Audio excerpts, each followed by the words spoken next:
अस्सलाम वालेकुम दोस्तों, मैं आपका वारिस हुसैन मज़लूम की आवाज़ से। दोस्तों, डिस्ट्रिक्ट मजिस्ट्रेट रहीमर खान वजाहत लशारी साहब अभी आए थे होटलों पे अड्डा खानपुर। इनको जुर्माना करके गए हैं रोटी के वज़न के पीछे और रेट के पीछे।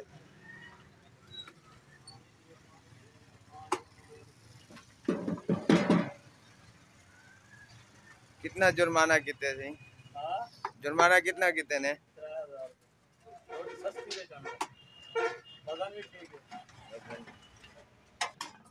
ये एक होटल है, एक वो होटल था। इनको भी रोटी के पीछे जुर्माना किया है। तो का जुर्माना कारगेन